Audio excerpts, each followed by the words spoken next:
Hello, and welcome to Differential Equations. This is lecture 35, the inhomogeneous heat equation.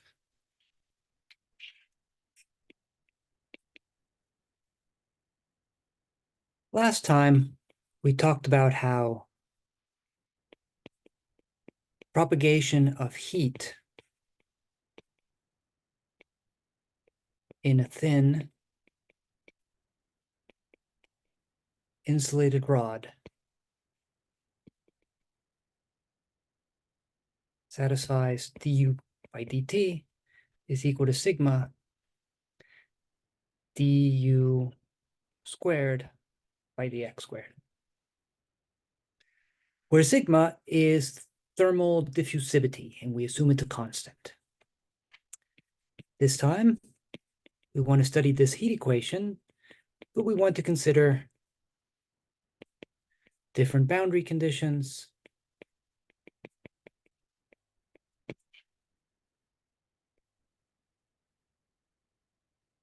and the non-homogeneous versions.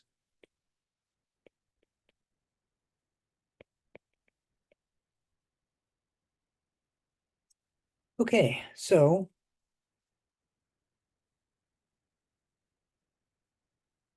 last time we came up with a general method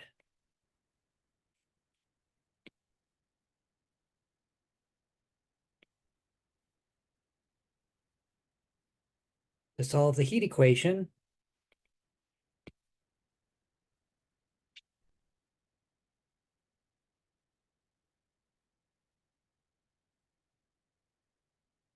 with homogeneous boundary conditions.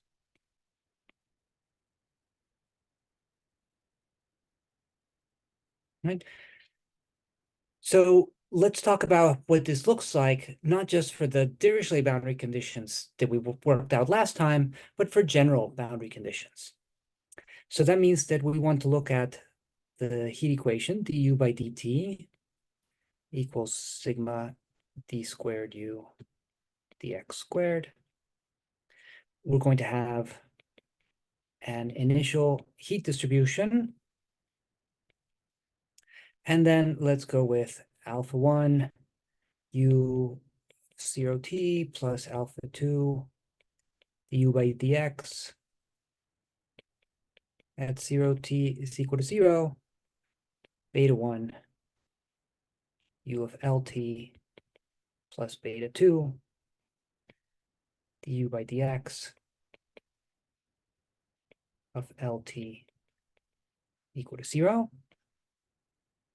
Right? So just like we studied for Sturm-Liouville problems, for example. And what we want to do is solve this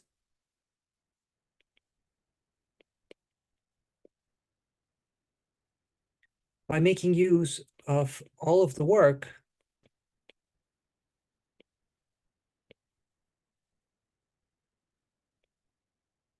we put into eigenvalue problems.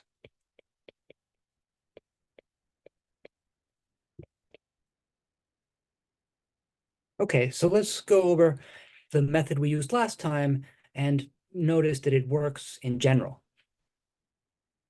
So the first thing we do is we ignore the initial heat distribution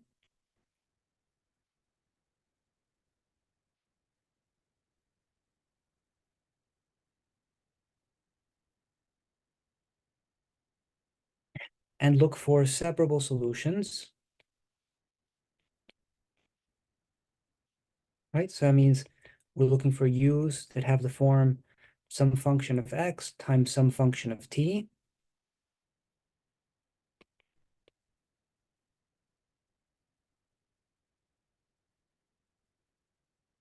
Of the heat equation. So now the heat equation, du by dt equals sigma d squared u by dx squared. This takes the form capital X of x times capital T prime is equal to sigma times capital X double prime times capital T, right? And if we put all of the T's on one side,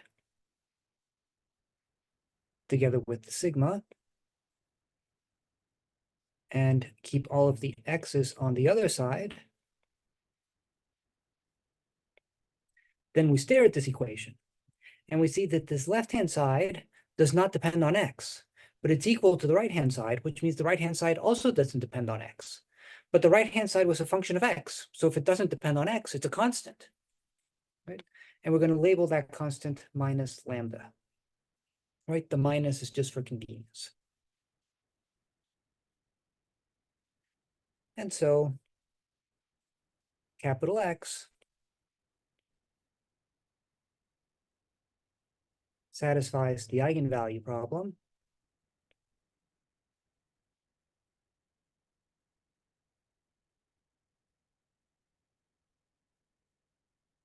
X double prime equals minus lambda X with these boundary conditions, alpha 1, X of 0 plus alpha 2, X prime of 0 is equal to 0, and beta 1, X of L plus beta 2, X prime of L is equal to 0. So we're exactly in the setting we studied the Sturm-Liouville theorem.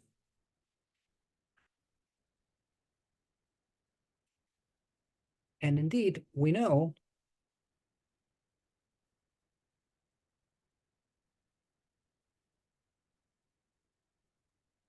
from the Sturm-Liouville theorem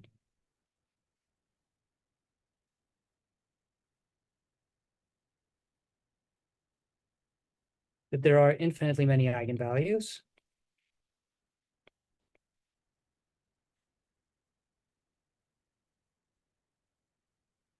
Let's call them lambda k, where k is going to run between 1, 2, 3, and so on.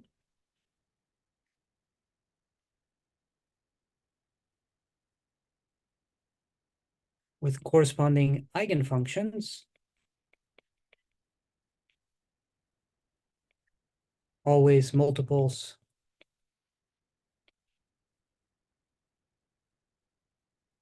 of a single eigenfunction. Let's call it y sub k.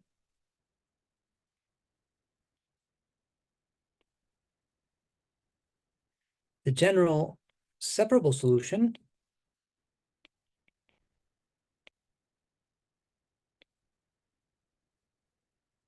is then u of xt equals some constant, c sub k, times e to the minus lambda sigma, well, let's call it lambda k. So minus sigma lambda k t times yk of x, right? So this is the separable solution, right? We found that capital X satisfies this with these boundary conditions, so that leads us to these YKs.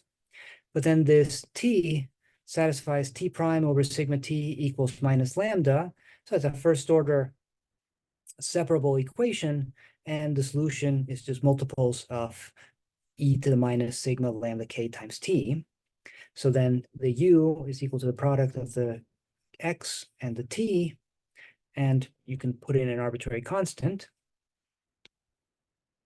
So that's the general separable solution. But now if you look back at the heat equation where we are ignoring the initial heat distribution, then we can take linear combinations of these solutions and they'll still solve.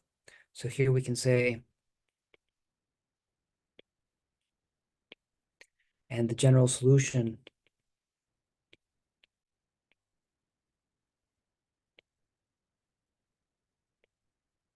to the heat equation when we ignore the initial heat distribution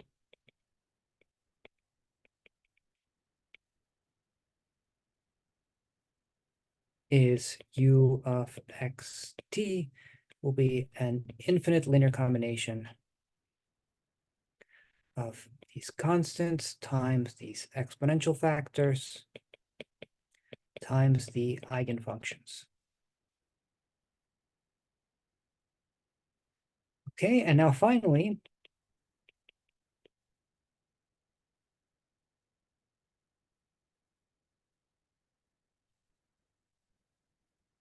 we stop ignoring the initial heat distribution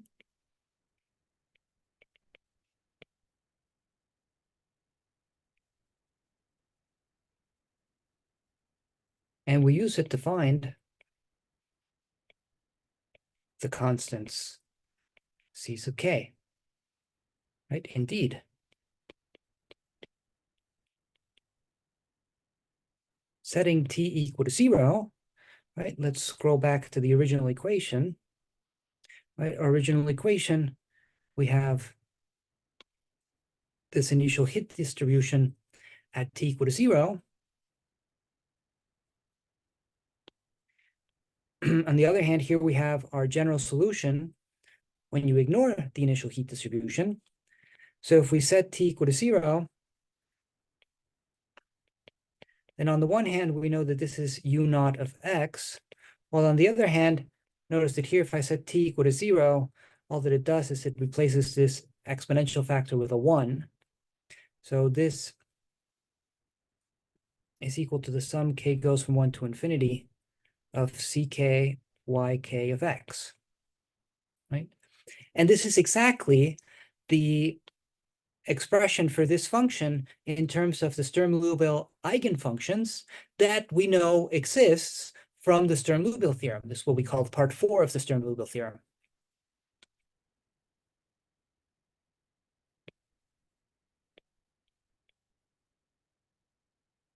And so we know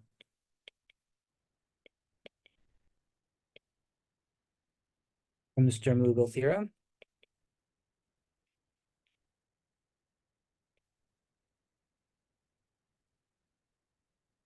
how to choose C sub k. Indeed, C sub k is given by the integral from 0 to L of u naught of x times yk of x dx divided by the integral from 0 to L of yk of x squared dx.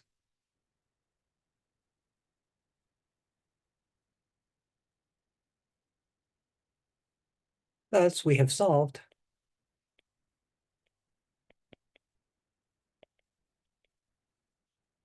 the heat equation with homogeneous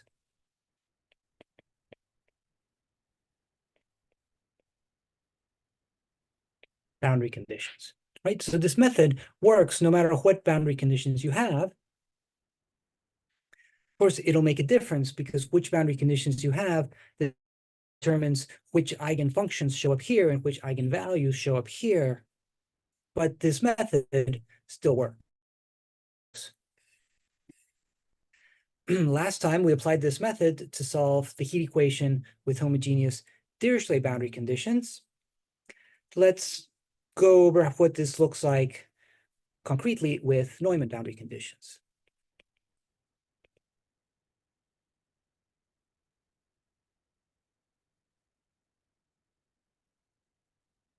So the heat equation with homogeneous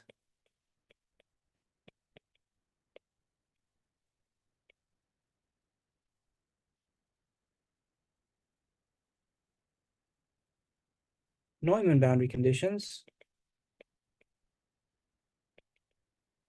is, so first the heat equation itself, du by dt is equal to sigma d squared u by dx squared. Then the initial heat distribution, u of x 0 is equal to u naught x. And then the Neumann boundary conditions means that we are determining the derivative with respect to x at the endpoints, and the homogeneous aspect is that we're setting it equal to 0. So here we have du by dx at 0 comma t is equal to 0, and du by dx at L comma t is equal to 0. Okay, so to solve, we first ignore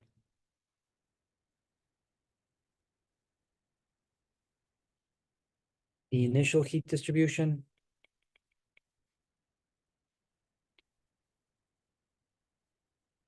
and look for separable solutions. Right, so that means we're looking for u of the form some function of x times some function of t. This leads to t prime of t is equal to minus lambda sigma t of t, and x double prime of x is equal to minus lambda capital X of x, with x prime of 0 equal to 0 and x prime of capital L equal to 0.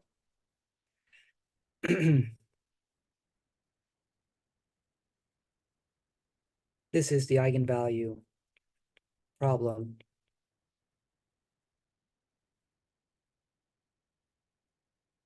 that leads to the Fourier cosine series.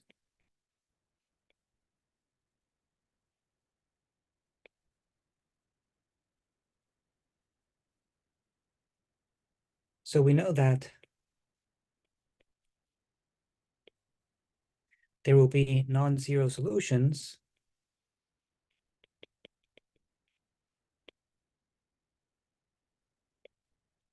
for lambda n equal to n times pi over L squared, where n starts at 0 and goes up by 1. And the solutions are multiples of, well, for lambda 0 equal to 0, it would just be the function 1. And for subsequent n, the functions are multiples of cosine n pi over L x, and goes 1, 2, 3, and so on.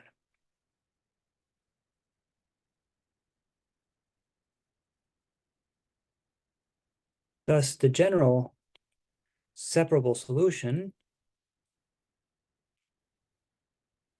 right? All I'm missing now that I've figured out what the x's are is to bring in this t, right?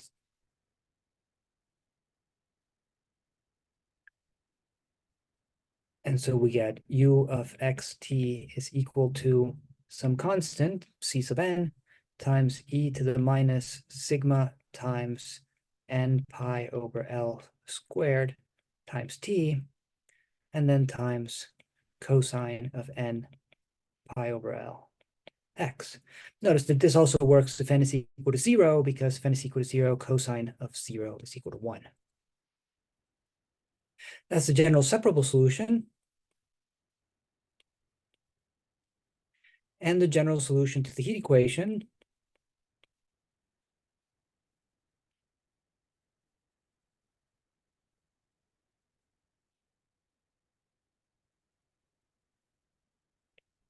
when we ignore the initial heat distribution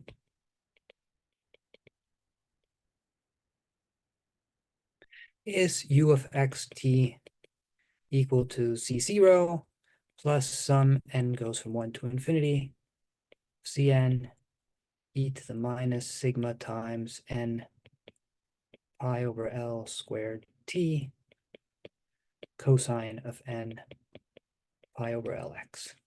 And again, you really couldn't start this sum at n equal to 0 and then not include this separately, but just because this looks so different from these, I'm including it separately at the beginning.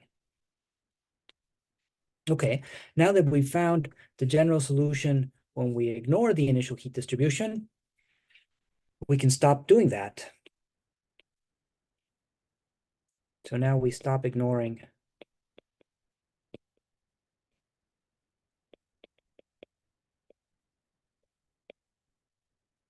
the initial heat distribution, right? And so we set t equal to 0, and on the one hand, we're supposed to get u naught of x. On the other hand, if you set c equal to 0 here, you get c0 plus the sum n goes from 1 to infinity of cn cosine of n pi over Lx. And we recognize that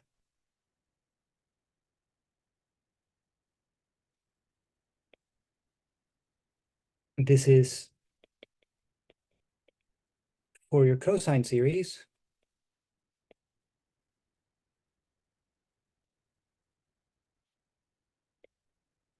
of u naught of x. Hence, we know what the constants are. C0 is 1 over L times the integral from 0 to L of u naught of x dx, while Cn is 2 over L times the integral from 0 to L un of x dx. Nope. Un of x times cosine of n pi over L x dx.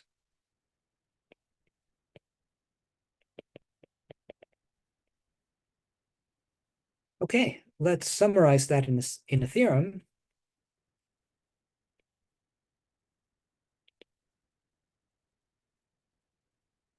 Right? So we can state it like this. If u naught of x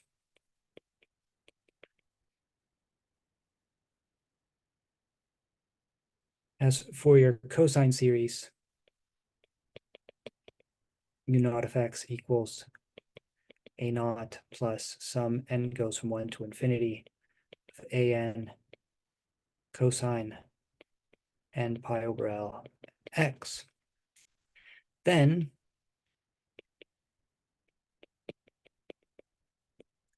the solution to the heat equation with initial heat distribution u naught of x and with Neumann homogeneous boundary conditions is u of xt equal to a0 plus the sum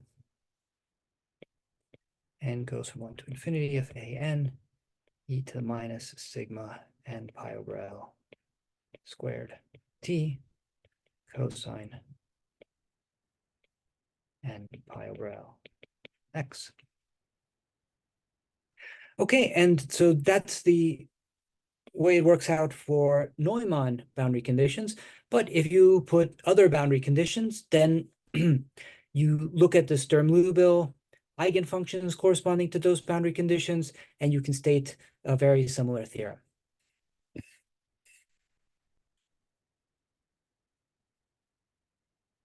Okay. Very good. So next,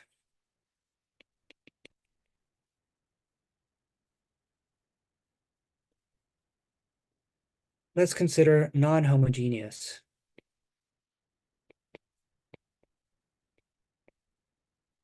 versions of the heat equation.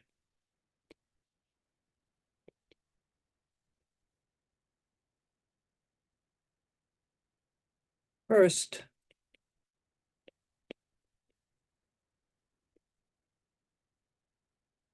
suppose we have a function, I'm going to call it capital Q of x and t.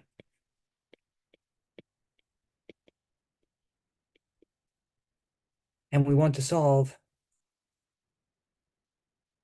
du by dt is equal to sigma d squared u by dx squared plus capital Q of xt, right? So physically,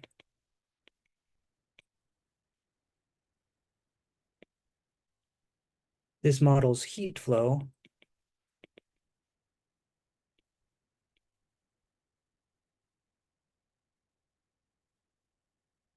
when there are heat sources, right? That source corresponds to Q positive, or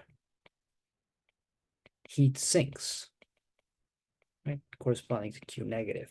Or of course, Q could change sign in some places at some time you have a heat source, and some places at some time you have heat sinks. Okay, so I'm going to consider this with Dirichlet boundary conditions, just to be specific, but you could consider it with Neumann boundary conditions or with general boundary conditions, just using other Sturm-Liouville eigenfunctions instead of the sign functions, which are the ones that are going to come up with Dirichlet boundary conditions. So what we'll do is solve this non-homogeneous heat equation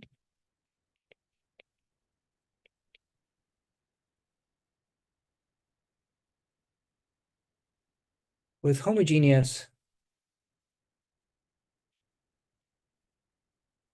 Dirichlet boundary conditions and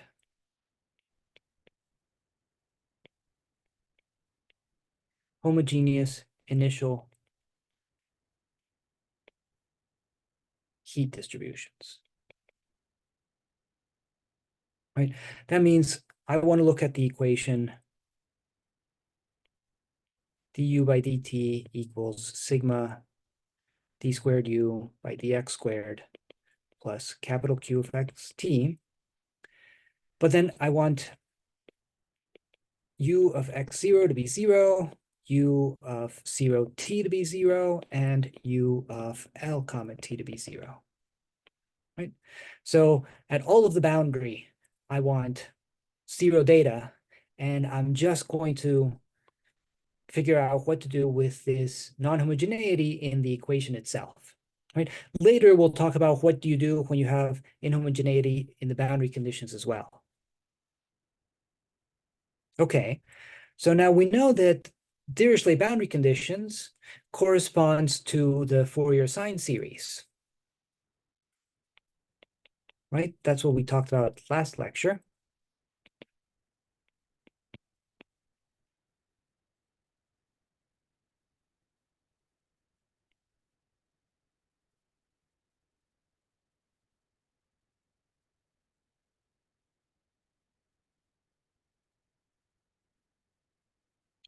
So let's expand the function capital Q in its Fourier sine series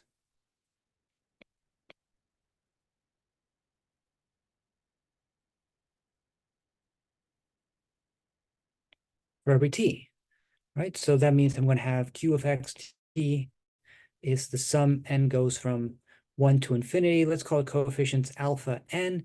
They're going to depend on t because this is a function of both x and t, and they're going to be multiplied by sine of n pi over L x. Right? So this is just the Fourier sine series for the function Q of xt when you fix t, right? And so the coefficients depend on t. The coefficients, we know them explicitly.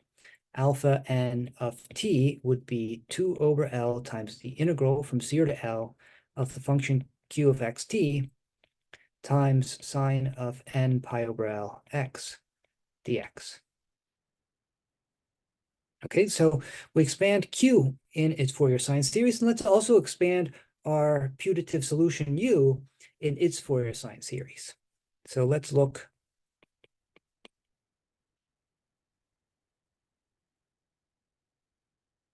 for a solution U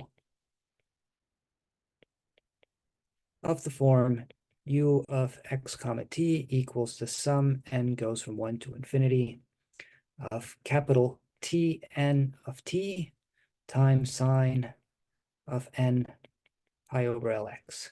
So these are the functions I'm looking for. These coefficients, I don't know them. I just expand this function in its sine series, and so I know that I have sine of n pi over Lx times some coefficient. So I want to find that coefficient. So let's just plug this in to our equation and see what we get.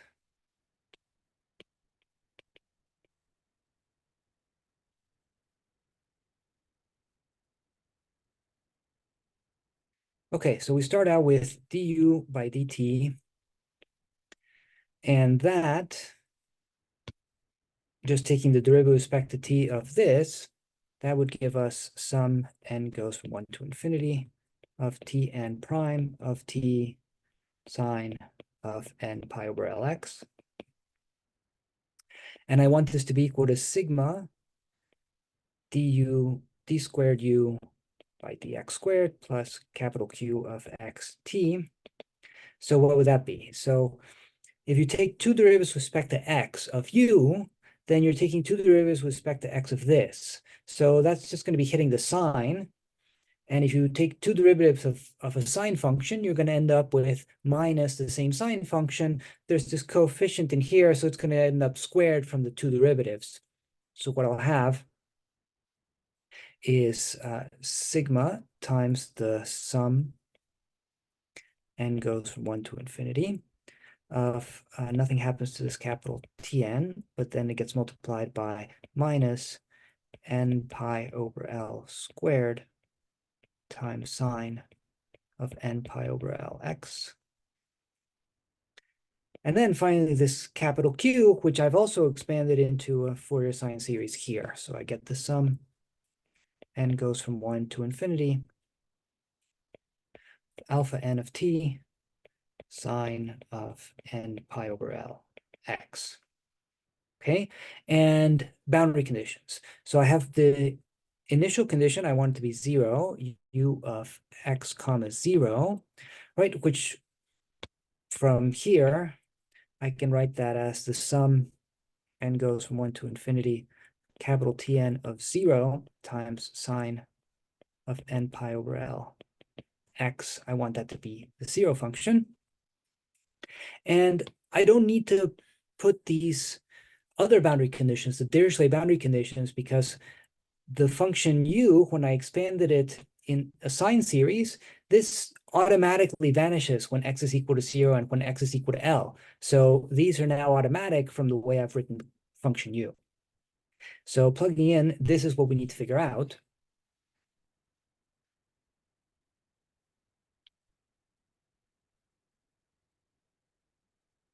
And so what we can do is match the coefficients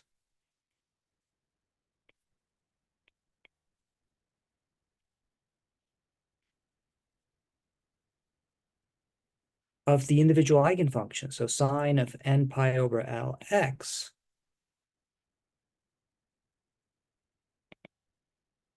And what we end up with is, let's see, on this left-hand side, the coefficient of sine n pi over L x is Tn prime of t. On the right-hand side, it occurs here where I would have minus sigma times n pi over L squared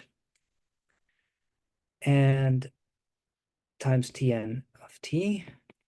And then over here, the coefficient is just alpha n of t.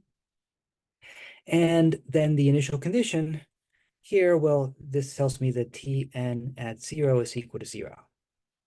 Okay, wonderful. So now we've gone from this equation involving infinite sums to an infinite sequence of equations, but each one of these is nice and simple. Notice that this is a first order non-homogeneous linear equation for capital T.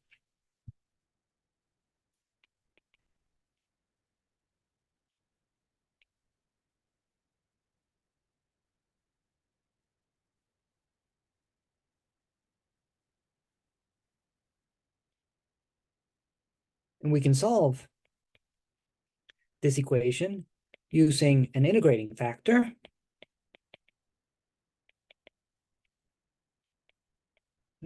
This is something we studied way back in lecture 5. The solution is capital Tn of t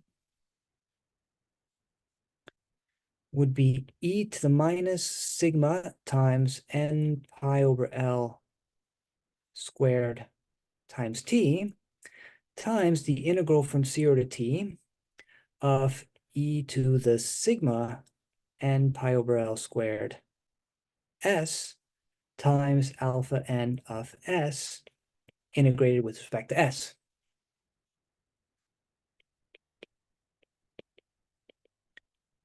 And with this coefficient, or this choice of coefficients,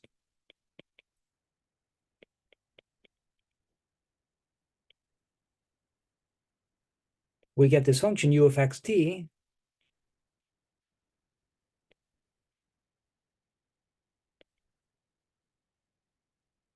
given by the infinite sum of Tn of t sine of n pi over L x.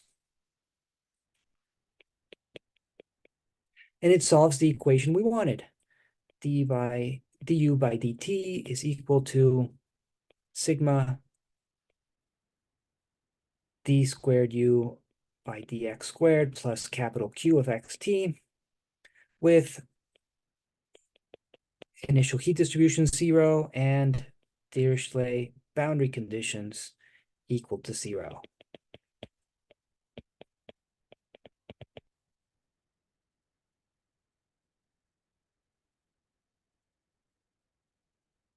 Okay, wonderful. So now we've solved the non-homogeneous heat equation with completely homogeneous boundary data. Suppose you want to solve the non-homogeneous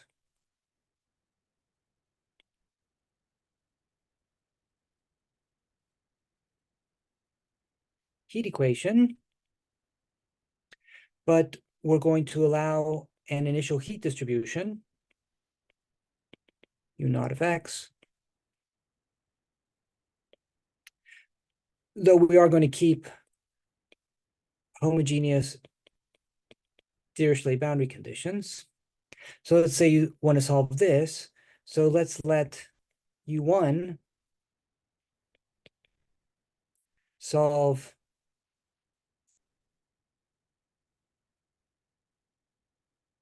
the usual heat equation, so the homogeneous heat equation,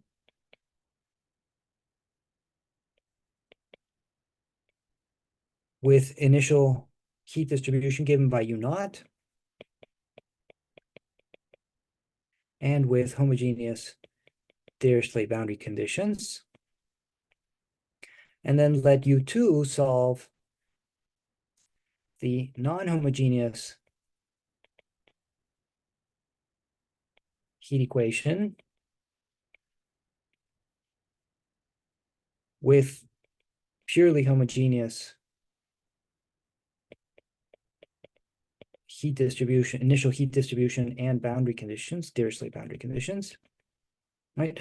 So suppose u1 solves this and u2 solves this. Notice that if I add things together, I get this equation. Well, if you add up solutions,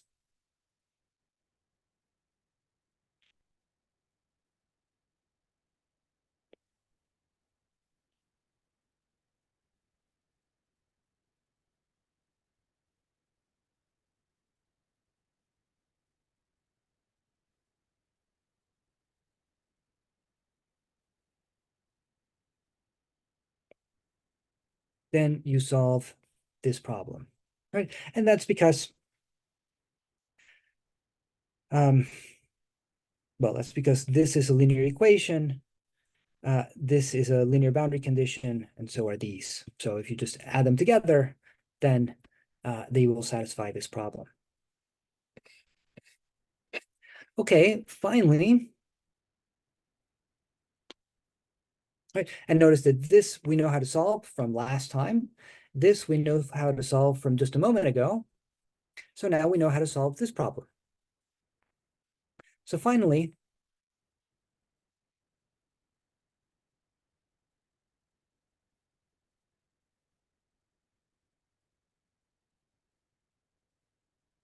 suppose we want to solve the fully non-homogeneous heat equation with Dirichlet boundary conditions. So that would mean our heat equation would be du by dt is equal to sigma d squared u by dx squared plus capital Q of xt. Then our initial heat distribution is given, and our Dirichlet boundary conditions would be that u of 0t is some function, call it f of t, and u of L comma t is some other function, call it g of t. Okay, so the fully non-homogeneous case. Okay, a trick is to find any nice function, let's say w of xt that satisfies the boundary conditions.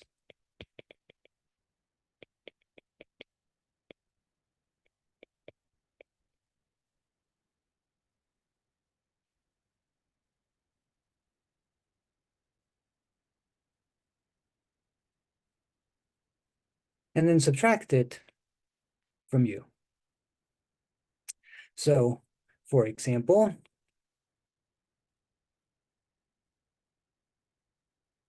we can take w of xt to be L minus x divided by L times f of t plus x divided by L times g of t. Right, so notice that w of 0 comma t, right? If x is equal to 0, then, well, this is equal to 0, so this term vanishes. And here we end up with L minus 0, so that's L. L divided by L is just 1, so we end up with f of t. Right, and if we evaluate this at L comma t, then, well, L minus L is equal to 0, so this vanishes. And then here I have L over L, that's equal to 1, so just g of t. So this function w satisfies the boundary conditions, but there's no reason for it to satisfy anything else here. So what we can do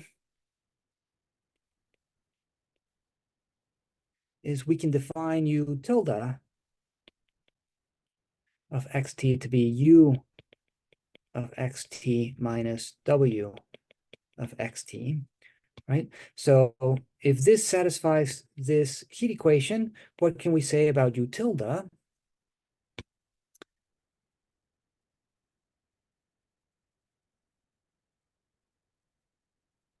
So notice that the derivative of u tilde with respect to t would be, well, du by dt minus dw by dt, while the second derivative of u tilde with respect to x squared would be second derivative of u with respect to x squared plus minus the second derivative of w with respect to x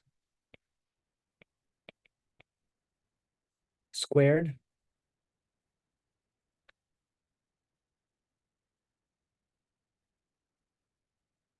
All right, and u tilde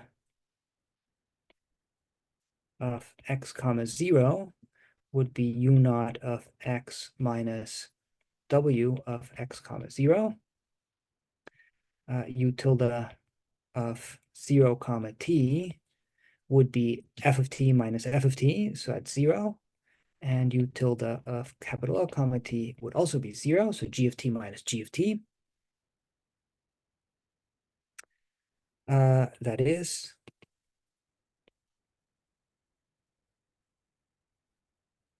okay, so if we compute the derivative of u tilde with respect to t,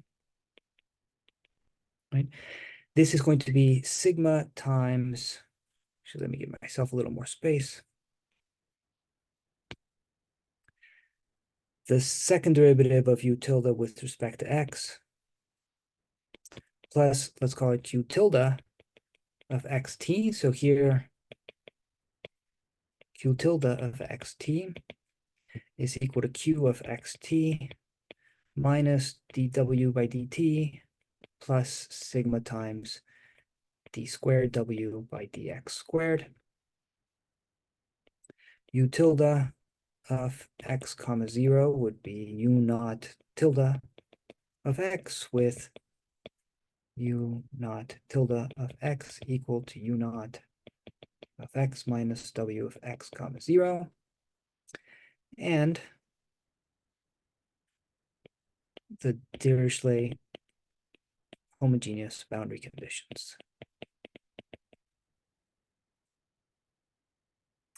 Right, so wonderful. So if you have non-homogeneous Dirichlet boundary conditions, then you can modify U by subtracting this function W, which was just any nice function satisfying the Dirichlet boundary conditions.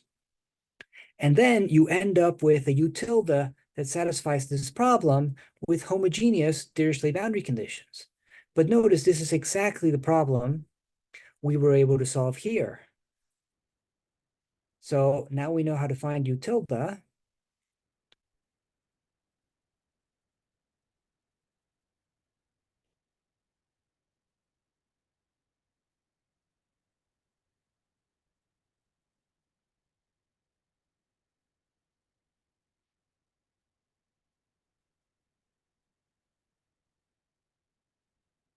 So we also know how to find U.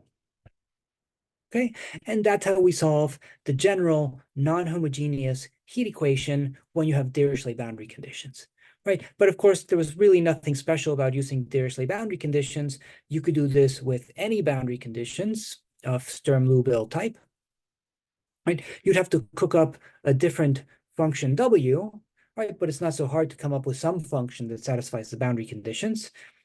And then you'd be able to solve the non-homogeneous heat equation with those boundary conditions.